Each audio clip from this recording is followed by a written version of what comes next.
Okay, thank you. So first of all, before I start, I'd like to start by thanking the organizers for making this event possible. This is a great platform for us all to get together and share information and network.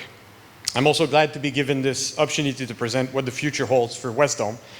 And thanks to the audience as well for sticking with us all the way to almost the end now of this session.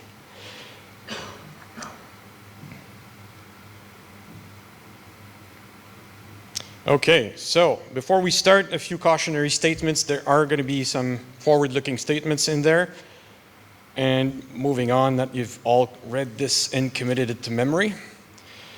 So Wesdome at a glance. For those of you that don't know us, Wesdome's vision is to build Canada's next mid-tier producer.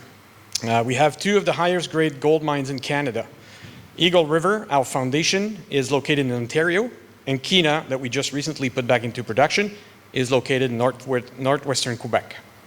Those two areas both have extensive history of mining with access to a large pool of high-quality workforce, as well as a well-developed network of suppliers and services and education. Also, basically the general population in both areas is very supportive of mining, and they know mining fairly well because basically every family has at least one relative whose livelihood is related to mines in one way or another. Wesdome prides itself with doing the right thing and chooses to be recognized as a proud Canadian citizen. We're working on a lot of things at the moment. We're in the process of implementing the Mining Association of Canada's TSM standard Kiena. We're also continuing with climate actions with a risk assessment being conducted in 2023. We're also building an action plan to advance toward full alignment with TCFD and the global industry standards for tailings management. Also working hard on our supply chain policies and procedures to align with our commitment to prioritize local and indigenous procurement. And for the second year in a row, we will be disclosing to CDP, in addition to publishing our 2022 annual ESG report in the coming weeks. Last but not least, our health and safety record has been steadily improving over the last year, now that the heavier construction period at Kiena is over. Now, moving on to our operations, starting with our foundation, Eagle River. Eagle River is a high-grade underground mine located on the north shore of Lake Superior near the town of Wawa. It's one of Canada's highest-grade underground mines, and it has been in production since 1996. It has seen a steady growth in output over the last years to its current level of production of about 80 to 100,000 ounces per year.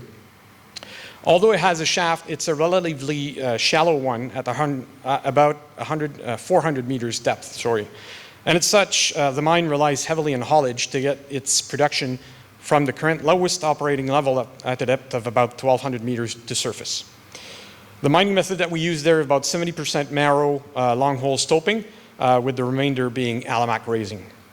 Over the last year, the site has seen a few significant milestones achieved, such as the installation and commissioning of the 520 level booster fans that has improved ventilation and the lower workings of the mine. We've also improved the grade forecasting ability with infill drilling and development into our new Falcon zone. We've also worked really hard on talent attraction and retention via investment in our camp facilities and services. And all of those things combined ended up with the mine setting a new productivity record in 2022 of 231,000 tons of ore moved from the mine. Now looking at 2023, the site is off to a good start with Q1 development performances exceeding internal targets. And on the production side of things, we've successfully transitioned production drilling activities from contractors to self-perform in Q1. And positive reconciliation that we started to see in Q4 of 2022 in the Falcon zone has continued into Q1. All of those combined have ended up basically with our Q1 production exceeding targets. I think I hit a button somewhere. Yes, that's it. Yeah, Q1 production exceeding target. So one area of focus for us at Eagle is our ability, improve our ability to forecast and the robustness in our forecasting ability. Because of the high-grade nature and very nuggety nature of the ore body. So to that, we have added into our workforce and add to the site bench strength to make sure that we are looking ahead as much as possible with planning and so on, and also added some tools. We're in the rollout phase right now with Deswick to improve our planning going forward. So with this improved ability to plan and run scenarios, we will be well positioned to maximize the current and future potential of Eagle River. Although Eagle has been in production since 1996, we still see a lot of potential there, either through extension at depth of the currently known zones or through new discoveries in and around the mine diorite.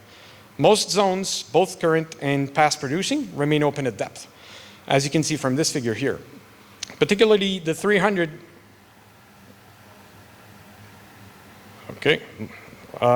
sorry for that. Yeah, particularly the 300, 700, and 800 packages showing great continuity down plunge. To increase the reach of our relatively shallow shaft, we're currently investigating alternate conveyance systems with the objective to maintain margins with the increased depth. Aside to that, we're also focusing on near mine potential that's shallower and away from the congested lower area of the mine. Right now, we're looking at trying to extend the Falcon 7 up plunge that we've been able to trace all the way up to surface now.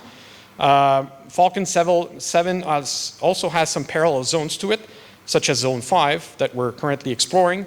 All of those are accessible via our 355 level exploration drift. And of course, we're also very interested in any additional lateral chutes outside of the mine diorite. So historically, almost all of the mining at Eagle has been occurring within that diorite. That changed a couple of years back when the Falcon Zone was discovered, outside of that feature. This was a very important paradigm shift exploration-wise, and now that we've been following up on this, first extending the Falcon Zone, and now that we, no, all the way up to surface, sorry, and conveniently enough, right underneath the mine's parking lot. So we're now getting new hits further out west, suggesting that this zone has also a periodicity to it that we're liking very much, especially in light of the grades that we encountered there. If you look at the upper left-hand corner of the slide there, 18 grams per ton and 31 grams per ton. Similarly, this opens up the eastern part of the deposit, again, outside of the mine diorite. So going forward, exploration efforts will be focusing on two main fronts at Eagle, tracking the down plunge extension of known zones, while extending our lateral reach outside of the mine diorite, both west and east, to add shallower resources to the mine plan and continue to extend the life of mine. Now, moving on to our newly restarted operation, Kiena. Kiena is located in the prolific Abitibi region of northwestern Quebec, right next to the town of Val-d'Or. Kiena has been in operation on and off since the 80s and was acquired by Wesdome in 2003. Under Wesdome ownership, it has operated from 2006 to 2013 when it was shut down. However, exploration efforts continued until the discovery of the Kiena Deep zone. It quickly became apparent that Kiena Deep was a very different beast than what was originally done at Kiena. Where historical production was in the range of 3 to 5 grams per ton, Kiena Deep ore body is more than triple that, which prompted an accelerated exploration program, including an exploration ramp from the shaft bottom, and ultimately culminating in the decision in 2021 to restart operations on the back of a very positive pre-feasibility study. Much like Eagle River, the bulk of mining at Kiena occurs around 1,200 meters below surface, so approximately 400 meters below shaft bottom. Kiena is expected to produce between 70,000 and 110,000 ounces per year until 2028. The mining method, sorry, again.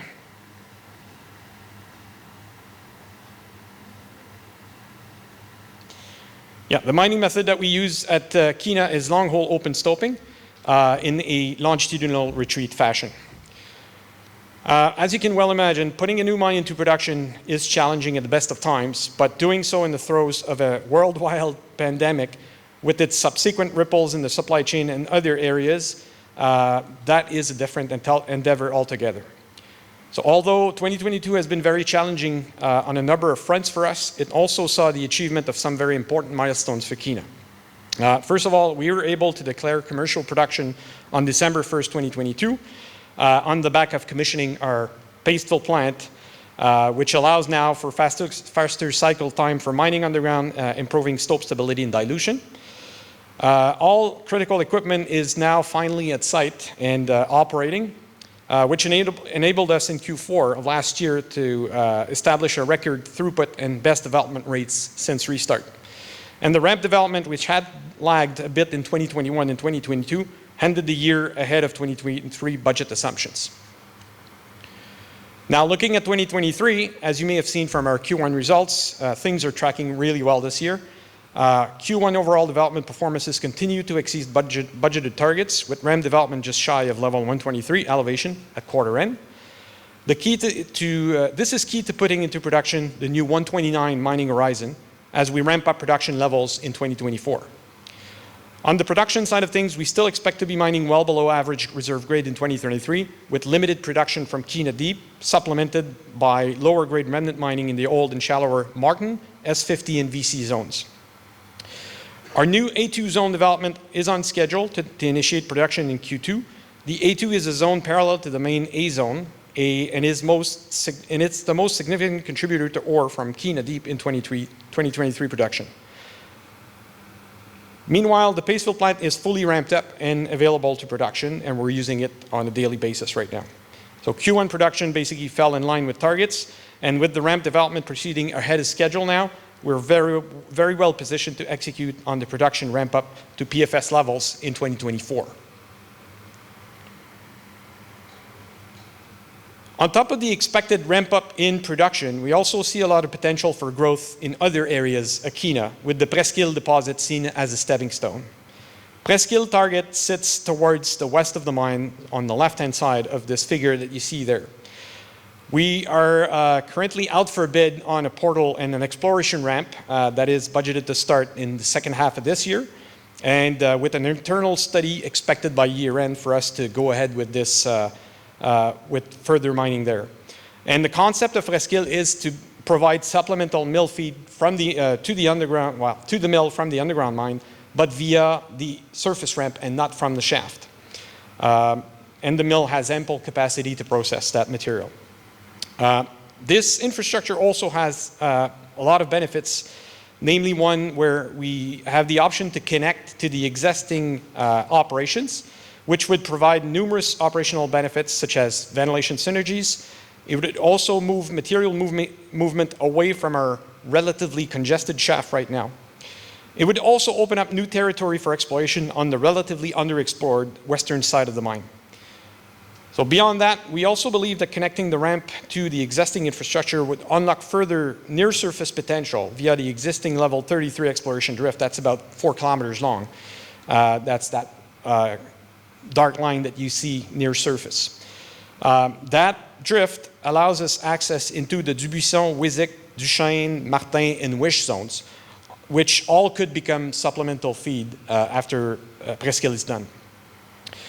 When competing for the shaft, these lower grade near surface zones are not super attractive on their own. However, when these can be trucked to surface independently from the shaft and as a supplement to the Kiena Deep mill feed, they become much more interesting. And the mill has plenty of capacity to take it, like I mentioned earlier. So you can expect to hear more from that next year, potentially. Now, in Kiena Deep, where the bulk of our higher grade ore and ounces sit, we also have a lot of potential to grow. Since the initial PFS, we've certainly been successful at extending the zone itself down dip, and it remains open at depth. That being said, we also have been successful at extending the zone laterally with new discoveries such as the South Limb and the Footwall zone. Finally, just last year, we discovered the Hanging Wall zone hosted in the Hanging Wall basalt. We're still trying to figure out, to be honest, what this zone is exactly, but according to early results, it certainly has the potential of adding to the overall production profile of Kiena in much more favorable ground conditions, the Hanging Wall basalt, than the main ore body itself, which is hosted in the Footwall ultramafics. And especially in light of the spectacular grades that you can see on this slide of 2,800 grams per ton. So we plan to continue to drill and extend all of those areas as we drive the ramp down into the zone and gain access to new and deeper drilling platforms, with the objective of adding to ounces per vertical meter in future mining areas, as well as extending the ore body at depth. On the regional exploration front, the thing that stands out at Kiena is that it's a super large land package, and it's largely unexplored because it's sitting under a lake. There have been a number of past producing mines in the area, all of them on the islands. Basically, every island on this lake has a shaft on it. And those mines all have been located along two major features, namely the northern K-Shear and the southern Jacola Formation.